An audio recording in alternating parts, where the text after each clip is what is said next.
I'm going to say this, and this may sound crazy. Nissan makes the most stylish and ageless vehicles on the market. I mean, outside of, the agelessness of German luxury, I mean, this Altima right here is holding its own against the Volvo. I think the Volvo looks a little better.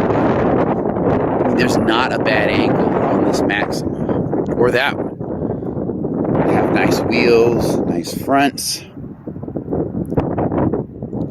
They're edgy, but they're not over-styled like Toyota likes to do with some of their vehicles, even from the back, Just the dual exhaust on this vehicle is super nice. And this Maxima is super nice as well. There's nothing to be desired here. I would question why they even make the Maxima anymore. The market has shrunk for sedans so much that, luxury I get, but they're similar size. But, this Altima kills it. These seats are super comfortable. This cockpit is dope. Altimas and Nissans have had push-button start since 1983, so you don't have to worry about tech. I feel comfortable here. I feel like this is a modern design. You just can't complain. The stitching there, the stitching in the doors. Very nice vehicle. Not going to go too in-depth, but this is an SR, so this is a good trim. It's not like a base model trim, but yeah. This is super nice. That's not too bad. I don't think you have heated seats in here, but you have push-button start, like I mentioned, and this is nice. This isn't like a luxury car because you can see a lot more plastics and there's not as much chrome. But the stitching here and the way this console runs through the middle is very luxury car. Like, hopping in, this feels a little bit more luxurious, but it's the same situation. You have a panel roof in here, but I'm sure you could probably get that on the Altima. And this roof is a little bit lower. So this is a little bit more swoopy of a design. And you have the flat bottom steering wheel. Looks like the digital display is a little bit bigger. You have stitching in the door, perforated leather here. So this is a very nice vehicle. The door is a little bit more detailed. Like you have stitching here, then you have this accent here. You see the changing of the colors. The seats are just as comfortable as the Altima. These seats are a little bit larger and bulkier, though. I will say that. So they take up more space like Audis and, Mercedes and BMWs do that. All right, folks, thank you for watching this video. I'm going to take it over in voiceover format from here on out. And I know that some of you feel like I said something very outlandish at the beginning of the video. And I want you to kind of think about this. Take yourself back to 2022. And I think you'll find that I have a valid argument for Nissan. I'm going to give you 3 reasons. And the first one is balance of design.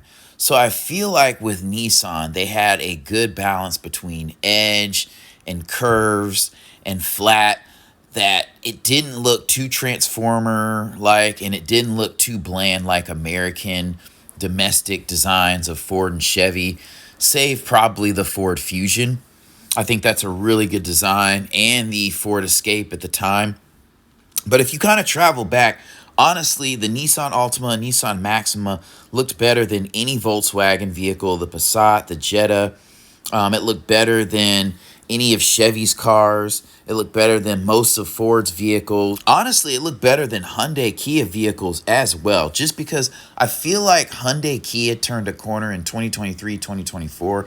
At this time in 2022, going back, they really were like, the vehicles were better, but the design was bland, and they're still borrowing a lot from they're basically like bland versions of other manufacturers' vehicle, whether they're imitating the Golf or some sort of SUV from Ford, Chevy, or Volkswagen. And so they really weren't there yet. And I think as far as the Honda Accord and the Camry are concerned, I really believe that the Nissan Altima and Maxima looked better than the Honda Accord of the time, and the Camry was kind of right there with it. So excuse the rain. It's raining kind of heavily. We got some thunderstorms going on. But anyway, that's kind of the state of design at this time frame in 2022, because this is early 2022, so I'm looking back at earlier models. The number two thing I would say is the continuity of their design. So like if you look at their vehicles going back like 10 years, the redesigns and the refresh were so well connected that you could easily identify the vehicle type, and each consecutive design looked better, but it still spoke back to the prior design and didn't leave the other person stranded on some island. Or you never really see them have like weird design years where they designed a vehicle for 3 or 4 years oddly. So that's another thing. And then the last thing I would say is that they hold on to their design. So when you have a good thing and good continuity, they would carry designs for a long time. The 350Z, 370Z looked good going forward. Now the interior needed to be corrected, and some people, really felt like they held on to things for too long. But honestly, if you're buying their vehicles and you don't want to feel like you're aged out in 3 or 4 years, Nissan is a great brand. And I will say another thing. If you don't like Nissan's design, you're obviously not going to agree with me. If you like more traditional designs like, Ford or Chevy or, Volkswagen, it's just not going to be a thing for you. But I think there's a pretty good argument, and I think especially the Murano that I'm showing or about to show has a really good look, and when you hop in the interior, it sells the whole entire vehicle. So I'm going to hammer that home no matter what. Like Nissan's design balance, the continuity of the design, and the continuation of the design just make an argument for the best looking vehicles, non-luxury vehicles, of course, that are out there. And even when you look at German makes and models, they can look a little bland compared to Nissans. And I think sometimes we see them as looking elevated because we know the prestige, we know the status of those vehicles. But just keep in mind, Nissan is a non-luxury brand, and they do a really good job, executing the design language of their models. All right, folks, so in this part of the video, I'd like to mention that this is a 2018 Nissan Murano, and the interior looks really, really good. And then I'm going to be shifting in a second to a 2010 Nissan Murano, and I want you to see the value and the design of the 2010. And it has a great amount of features, a great amount of space, and just an overall well-executed build by Nissan. And it ties into this one, so I was kind of blown away by that. But let's get back into the video. Same thing here. Motors whisper quiet. So people sleep on Nissan. I don't think they're at Toyota's quality, and that moves me on to this last vehicle, which is a 2010 Nissan Murano. And I still think this one's well designed. I love the dual exhaust. This is all-wheel drive. Let's check out this tailgate since we ended at the other one. Automatic tailgate on a 2010. Nissan and tech, they've been putting like push button start in vehicles since like 1992. But look at the consistency here. Carpeted, well designed, and the seats do the same thing. Down, down, and then you bring them up. And this is a 2010, and this motor is still whisper quiet. These actually go up faster than the ones in the other SUV, but it's amazing. This vehicle still looks good. Before we look inside, we'll head to the front. You can tell this isn't like a brand new vehicle. The wheels look good. In the front, you can tell this is aged, but this is a 12-year-old vehicle. And you see these headlights are completely foggy.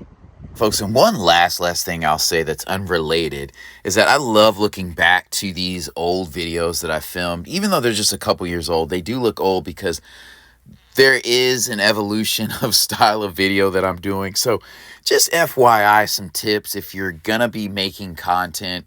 And I'm not this great content extraordinaire by any means, but I will say this. There's a couple things in this video that were kind of off-putting for me, and one of them is lighting. So I can't control outdoor lighting, how sunny it is, how overcast it is. But if you're filming cars or content indoors, open windows and open doors so you can let in a lot of lighting, especially with cars having pre-installed tint from the factory in them.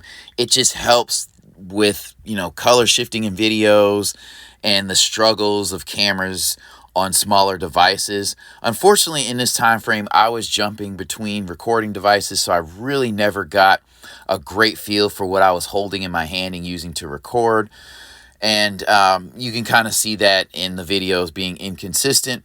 The other thing I will mention is that when you are in confined spaces, you want to use either vertical recording if you're in like a home or building kind of space, or in a car you definitely want to use the wide angle camera or a wide angle lens if you have like a professional recording device, just because in a lot of these videos that I've taken 2020, 2021, 2022, the angles were super tight. One, because there was different color science being used on the different lenses if I was using a phone.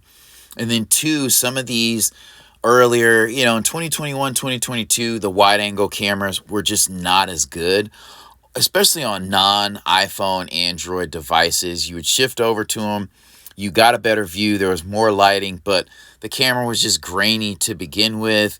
It really couldn't handle contrasts very well, and especially like bright sunlight or differing light situations coming in and through. So the struggle was real in these videos. So thank you for putting up with that.